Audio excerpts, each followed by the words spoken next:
김치찌개에 까망베르 치즈 넣은 나라 어디일까요? 김치를 우유에 말아 먹는다고 뒷목 잡을 준비하세요. 외국인들이 만든 한식 레시피 상상 그 이상입니다. 외국에서 김치를 김치가 아닌 방식으로 먹는 영상을 보신 적 있으신가요? 예를 들면 커다란 배추김치에 불닭볶음면을 올리고 그것을 돌돌 말아서 한 입에 넣은 다음 오마이갓, 이즈 디스 코리안 누들 이라고 외치는 외국인의 리액션 영상 말입니다. 처음에는 에이 그럴 수도 있지 하며 웃고 넘기려 했습니다. 하지만 이게 끝이 아니었습니다. 오히려 그 시작이었죠. 유튜브, 틱톡, 인스타그램을 넘나들며 한식이 기묘한 방식으로 변신하고 있는 장면들을 보고 나서 저도 모르게 뒷목을 잡고 쓰러질 뻔했습니다. 안녕하세요. 저는 한국에서 10년 넘게 한식 콘텐츠를 연구하고 있는 식문화 칼럼니스트입니다. 최근 K-팝과 K-드라마 그리고 K-뷰티를 넘어서 K-푸드, 그러니까 한식이 전 세계인들의 입맛을 사로잡고 있다는 사실은 많은 분들도 체감하고 계실 거예요. 특히 미국과 일본을 중심으로 한식의 인기는 상상을 초월할 정도입니다. 미국에서는 냉동 김밥이 웰빙 간편식으로 엄청난 인기를 끌고 있고 뉴욕 한복판에만 해도 한식당이 우후죽순 들어서고 있습니다. 일본의 경우 도쿄 시노쿠보를 중심으로 한국 음식 전문점이 폭발적으로 늘어났고 그 중에서도 치즈갈비는 외식할 때 가장 인기 있는 메뉴로 자리 잡았다고 해요. 이쯤 되면 한식은 더 이상 한국인의 전유물이 아닌 세계인의 일상으로 자리 잡아가고 있다는 생각이 듭니다. 그런데 여기서 문제가 생겼습니다. 세계인의 입맛에 맞춰 한식이 퍼지면서 필연적으로 현지화가 일어나기 시작한 것이죠. 원래 문화라는 것은 전파되면 변형되는 법이라고들 하지만 때로는 그 변형이 너무 창의적이어서 한국인 입장에서는 도대체 왜 저렇게 먹는 걸까? 싶은 상황들이 자주 벌어지곤 합니다. 최근 저를 충격에 빠뜨린 사건이 하나 있었어요. 유튜브를 보던 중 미국인 여성이 송편을 시리얼처럼 우유에 말아먹는 영상을 본 겁니다. 처음엔 꿀떡이라고 소개했는데 알고 보니 꿀떡이 아니라 송편이었어요. 발음이 어려워서 그렇게 부른 것 같았지만 문제는 그 다음이었죠. 그 송편 위에 우유를 붓고 스푼으로 퍼먹기 시작한 겁니다. 마치 시리얼처럼요. 보는 순간 이게 진짜 실화야?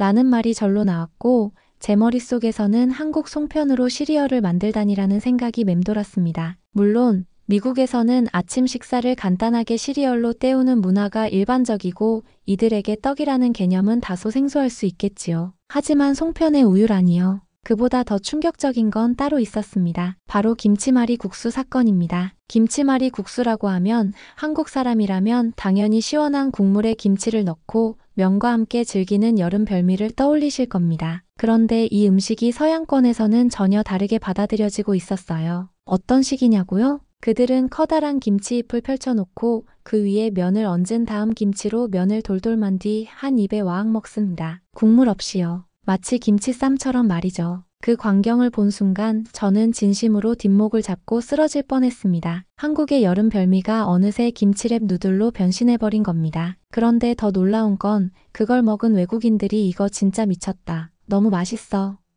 라며 연신 감탄하는 모습이었습니다. 이게 뭐지? 잘못된 정보를 바로잡아야 하나? 아니면 그냥 놔둬야 하나?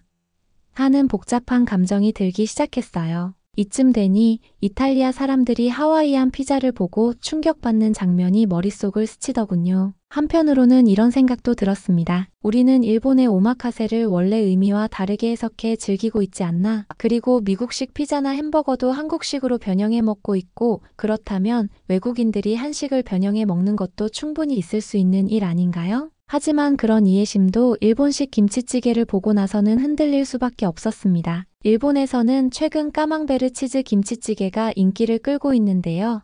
이건 뭐냐면 김치찌개에 프랑스산 까망베르 치즈 한 덩어리를 통째로 넣는 겁니다. 거기에 설탕까지 넣어서 단맛을 추가하는 레시피도 있다고 하더군요. 김치찌개의 국물이 크리미하게 변하고 매운맛이 거의 사라진다고 합니다. 일본인들에게는 최고일 수 있겠지만 한국인인 저로서는 정말 멘붕 그 자체였어요. 이건 김치찌개라기보다 김치맛 스튜에 가까웠거든요. 이런 사례들을 보다 보면 분명히 당황스럽고 어딘가 모르게 기분이 이상해집니다. 그런데 동시에 한식이 정말 글로벌하게 퍼지고 있다는 것을 실감하게 되는 순간이기도 했습니다. 오늘의 이야기는 여기서부터 시작됩니다. 세계로 퍼진 한식이 어떻게 변형되고 있는지, 그리고 그런 음식들이 실제로 외국인들에게 어떻게 받아들여지고 있는지 그 흥미진진한 여정을 함께 따라가 보시죠. 저는 본격적으로 외국인들의 현지화 한식을 더 깊이 파헤쳐 보기로 했습니다. 처음에는 단순히 웃고 넘길 수 있는 해프닝 정도로 여겼지만 조사하면 할수록 점점 더 놀라운 세계가 펼쳐졌거든요.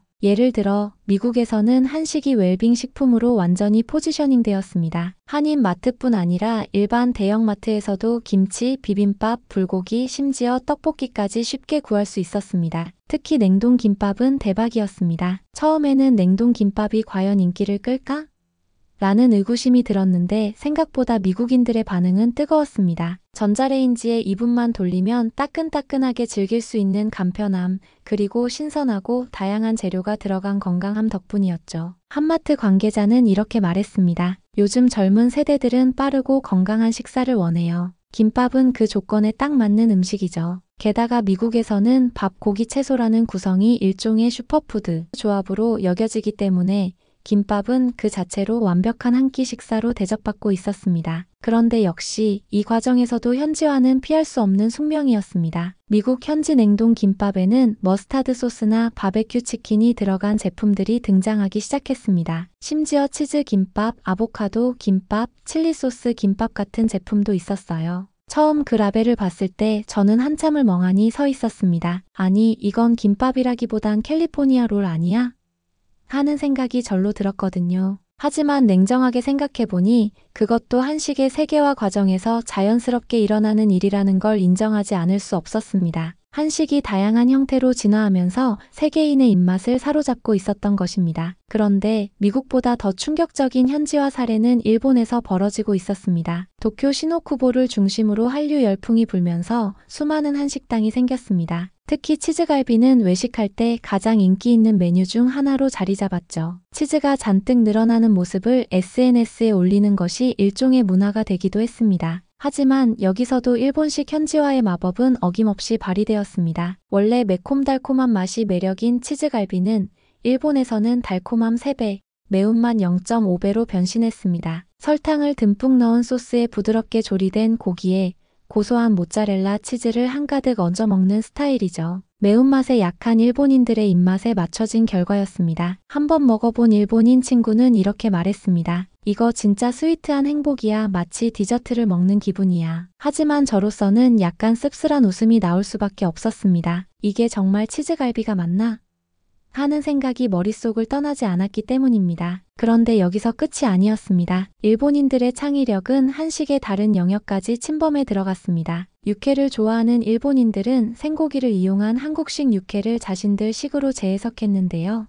이 과정에서 두부 육회와 아보카도 육회라는 신개념 요리가 탄생했습니다. 아보카도나 두부를 간장 베이스 양념으로 조물조물 무친 다음 그 위에 달걀 노른자를 얹어 먹는 방식입니다. 이걸 육회라고 부르고 있었던 것입니다. 처음 이 광경을 본 한국인들은 할 말을 잃었습니다. 그냥 아보카도 비빔이잖아. 두부 샐러드 아냐? 이런 반응이 댓글창을 가득 메웠습니다. 하지만 일본인 친구들은 당당했습니다. 육회는 안 익힌 재료를 양념해서 먹는 거니까 두부나 아보카도도 육회가 될 수 있다. 그들의 논리를 듣고 있자니 반박할 틈조차 없었습니다. 이쯤 되면 현지화라는 단어가 무서울 정도였습니다. 하지만 한편으로는 이렇게라도 한식이 다양한 방식으로 세계에 퍼지고 있다는 사실이 은근히 뿌듯하기도 했습니다. 그렇게 한식의 현지화 사례들을 유쾌하게 조사하며 여러 나라의 다양한 시도를 살펴보던 어느 날 저도 직접 그 문화 충돌을 경험하게 되는 일이 생겼습니다. 일본에서 진행된 한류 콘텐츠 관련 컨퍼런스의 발표자로 초청받아 도쿄에 다녀온 적이 있었는데요. 그곳에서의 경험이 제 생각을 완전히 바꿔놓게 될 줄은 전혀 몰랐습니다. 공항에 도착하자마자 일본 측 주최자분이 저를 환영해 주셨고 이어서 준비해둔 한식 저녁 식사 자리로 안내해 주셨습니다. 솔직히 말씀드리면 일본에서 먹는 한식이라는 점에서 약간의 걱정이 앞섰습니다. 까망베르 치즈 김치찌개나 아보카도 육회가 뇌리를 스치면서 말이죠. 하지만 최대한 예의를 갖추기로 했습니다. 그렇게 도착한 식당은 도쿄 중심가의 세련된 분위기의 퓨전 한식당이었습니다. 오늘은 특별한 코스로 준비했습니다. 주최자의 말에 이어 나온 첫 요리는 한식 샐러드. 겉보기에는 그럴듯했지만 속을 들여다보니 구운 파인애플과 명란 마요네즈, 콩나물이 함께 나온 조합이었습니다. 샐러드에 콩나물이라니 고개를 갸우뚱했지만 웃으며 감사히 먹었습니다. 다음은 메인 요리였습니다. 주최자는 자랑스럽게 말했습니다. 한국의 대표 음식, 일본 스타일 김치찌개입니다. 그리고 등장한 건 국물색은 분명 김치찌개였지만 그 위에 올려져 있는 건 까망베르 치즈였습니다. 순간 숨이 턱 막혔습니다. 이건 유튜브에서만 보던 바로 그 치즈 김치찌개였기 때문이죠. 게다가 치즈 주변으로 설탕 알갱이가 보였을 때 제 입술은 웃고 있었지만 마음은 울고 있었습니다. 그런데 이 장면에서 예상치 못한 일이 벌어졌습니다. 같이 있던 일본인 동료 한 분이 제 표정을 눈치채고 조용히 묻는 겁니다. 혹시 이거 너무 한국 음식 같지 않아서 불편하신가요? 당황한 저는 얼버무렸습니다. 아닙니다. 현지화된 느낌이 색다르네요. 그러자 그분은 머쓱하게 웃으며 이렇게 말했습니다. 사실 저희도 알고 있어요. 이건 진짜 한국 김치찌개는 아니죠. 그냥 한국 음식을 좋아하니까 나름의 방식으로 흉내를 내본 거예요. 그 순간 뭔가 울컥했습니다. 그들은 한국 문화를 좋아하는 마음에서 그 문화를 자신들의 방식으로 해석하고 있었던 겁니다. 비록 그 표현 방식이 한국인의 눈에는 이상하게 보일 수 있더라도 그 내면에는 호감과 존중이 있었던 것이었습니다. 그날 식사 이후 컨퍼런스 본격 일정에 돌입했고 일본인 참가자들과 대화 속에서 또 한 번 놀라운 경험을 하게 됩니다. 제가 발표를 마친 뒤 한 참가자가 손을 들고 이렇게 말했습니다. 저는 한국 음식을 먹고 인생이 바뀌었습니다. 제가 만성 위염을 앓고 있었는데 김치와 된장국이 제 소화를 도와줬습니다. 지금은 매일 김치와 쌀밥을 먹고 있어요. 또 다른 분은 이렇게 말했죠. 한국의 반찬 문화가 너무 부러워요. 일본에서는 개인 중심 식사 문화라 정이 느껴지지 않는데 한국에서는 여러 가지 음식을 함께 나누며 먹는 게 가족적인 느낌이 들어요. 그들의 말을 들으며 저는 다시금 깨달았습니다. 한국 음식의 진짜 힘은 맛이나 화려한 비주얼도 있지만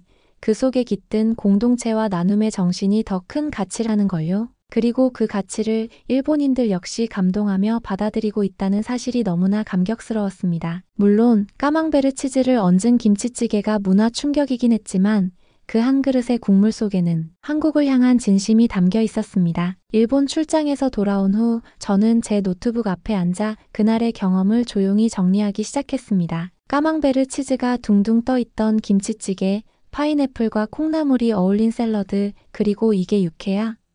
라는 의문을 안겨줬던 아보카도 요리들까지. 솔직히 말씀드리자면 처음엔 저도 마음속으로 이건 음식에 대한 모욕 아니야?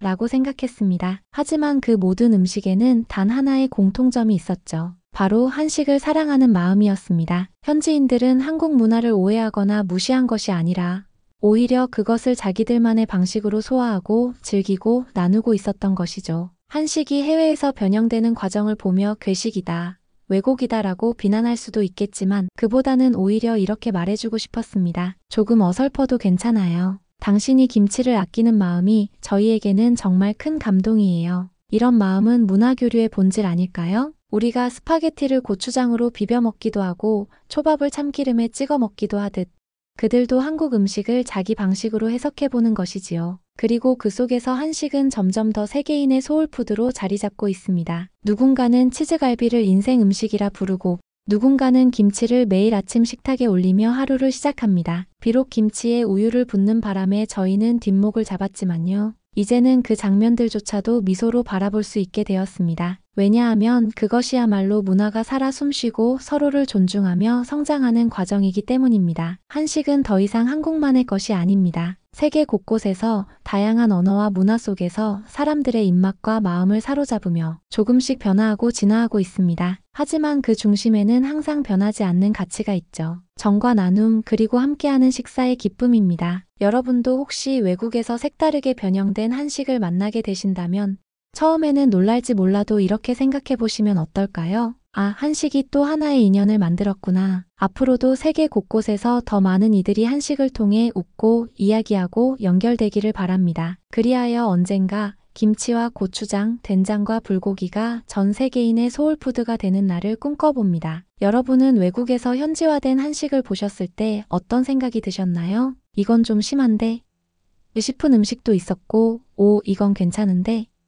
싶은 것도 있었을 것 같은데요. 영상에서 소개된 이야기 중 가장 인상 깊었던 장면이나 여러분만의 에피소드가 있다면 댓글로 공유해주세요. 그럼 다음 이야기에서 다시 찾아뵙겠습니다. 감사합니다.